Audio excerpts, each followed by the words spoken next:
भैरों सिंह शेखावत का राजपूत समाज से रिश्ता जरूर था, लेकिन उन्होंने राजस्थान में मुस्लिमों के लिए जिस उत्साह से बढ़ चढ़ कर काम किए, उसका मुकाबला आज भी कोई नेता नहीं कर सकता, ना ही विचारों से और ना ही अपने किसी काम से। वही सबसे बड़ी बात ये कि आज जिस वक्फ बोर्ड पर भाजपा इतनी राजनीति कर रही है, भैरों सिंह उसी वक्फ बोर्ड को लेकर अपनी ही पार्टी से हटकर विचार रखते थे, जिसके बारे में आज के इस किस्से में बात करेंगे और बताएंगे कि भैरों सिंह ने मुस्लिमों के लिए कौन कौन से बड़े कदम उठाए। मैं हूँ आपके साथ श्वेता चौहान और आप देख रहे हैं पॉलिटिकल पंचायत। एक बार शेखावत ने सिख संगत में कहा था कि व्यक्तिगत रूप से मेरा कोई भी धर्म हो सकता है, मैं किसी भी मंदिर में देवता की पूजा करूं, गुरु ग्रंथ साहिब की अरदास करूं या किसी और धार्मिक ग्रंथ का अध्ययन करूं, यह मेरा निजी विषय है। लेकिन एक मुख्यमंत्री होने के नाते मेरा एक ही धर्म है और वो है राजधर्म, जिसका सीधा सा मतलब है हर नागरिक को समान नजर से देखना। भैरों सिंह का मानना था कि राजधर्म का ईमानदारी से पालन न करने वाला अपने निजी धर्म का भी सच्चाई से पालन नहीं कर सकता। पर ऐसा नहीं है कि भैरों सिंह जब मुख्यमंत्री बने तब से ही उनके विचार राजधर्म को लेकर इतने मजबूत हुए। इससे पहले भी भैरों सिंह राजस्थान की विधानसभा में किसी धर्म को ऊपर न रखकर भारतीयकरण पर जोर दे चुके हैं।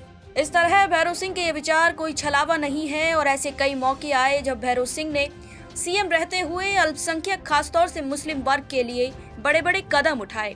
कुछ लोग मानते हैं कि भैरों सिंह के ये विचार एक नेता के रूप में ऐसे थे, जबकि कुछ लोग ये तर्क देते हैं कि अल्पसंख्यकों के प्रति अनुराग की भावना की वजह उनका खुद का शेखावत वंश था, जिसके संस्थापक महाराव शेखाजी का जन्म शेख बुरहानुद्दीन नामक पीर के आशीर्वाद से हुआ था और इसी कारण लाड़कानी खाप के इस वंश का नाम भी शेखावत पड़ा।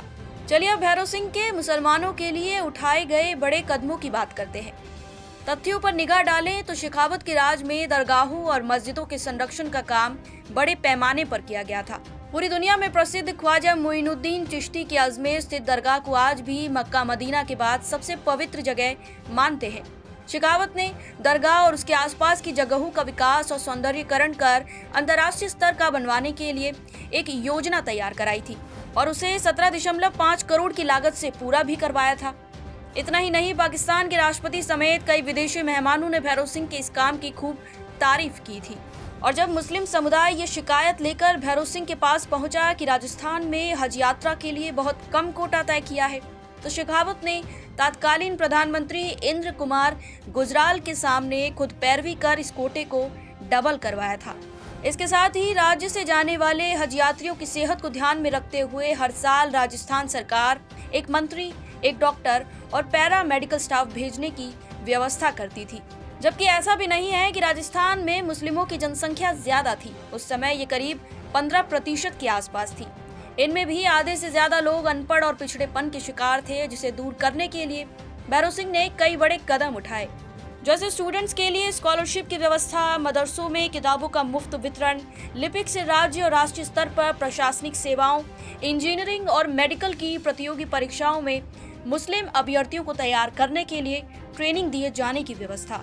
शेखावत के शासनकाल में स्कूलों के लिए मुफ्त भूमि आवंटित किए जाने के साथ ही अल्पसंख्यक शिक्षण संस्थाओं को आर्थिक अनुदान देना भी शुरू किया गया था, जिसमें से कई स्कूलों को तो 100% तक का अनुदान दिया गया था।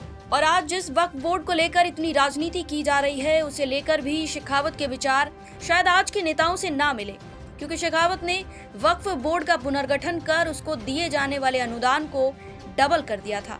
इसके बाद वक्फ बोर्ड की आमदनी बढ़ी और इस आमदनी का इस्तेमाल मुस्लिमों की शिक्षा और कल्याण के लिए किया गया।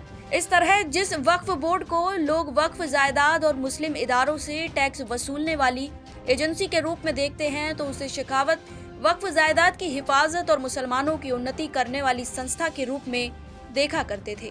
वहीं टोक में नवाबों के शासनकाल के समय से जो अरबी और फारसी भाषाओं की हस्तलिखित पांडुलिपियों का खजाना रहा, उसे भी सहेजने के लिए और इन धरोहर को विदेश भेजने से रोकने के लिए शेखावत ने अरबी और फारसी शोध संस्थान की स्थापना करवाई थी।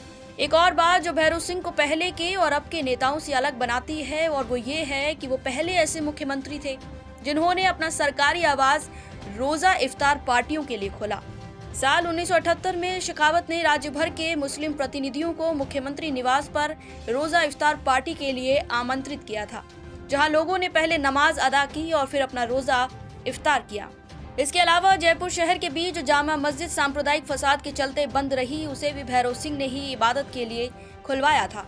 यहाँ ध्यान देने वाली बात यह है कि शेखावत से पहले राजस्थान को एक मुस्लिम मुख्यमंत्री मिल चुका था, लेकिन उन्होंने ना तो अपने आवास पर अजान या इफ्तार का आयोजन करवाया और ना ही जामा मस्जिद को लेकर कोई कदम उठाया।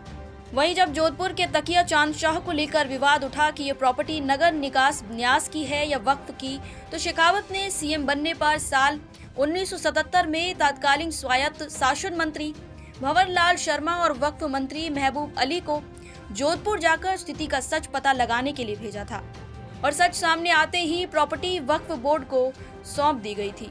वहीं भैरव सिंह जब साल 2002 में राज्यसभा के उपसभापति हुए, तब उपसभापति के तौर पर नजमा हेपतुल्ला ने उनकी सराहना करते हुए एक भाषण दिया था और उसमें उन्होंने कहा था कि लोग अल्पसंख्यकों के उत्थान और सशक्तिकरण की बात तो करते हैं, मैं ये नहीं कहती कि अल्पसंख्यकों के लिए कोई काम नहीं हुआ, पर राज्य वक्फ प्राधिकरण का गठन करने वाले आप देश के पहले मुख्यमंत्री थे।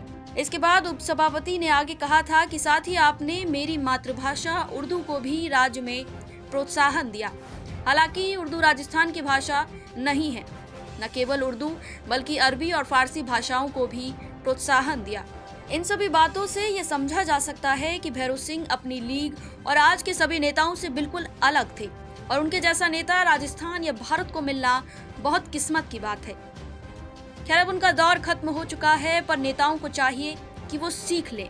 सीख हिंदू मुस्लिम के नाम पर राजनीति कर वोट ना बटोरने की, सीख अपने कहे वादों को पूरा करने की। तो ये था भैरव सिंह से जुड़ा एक और किस्सा जिससे बहुत कम लोग वाकिफ हैं। मैं हूँ आपके साथ श्वेता चौहान और आप देख रहे थे पॉलिटिकल पंचायत।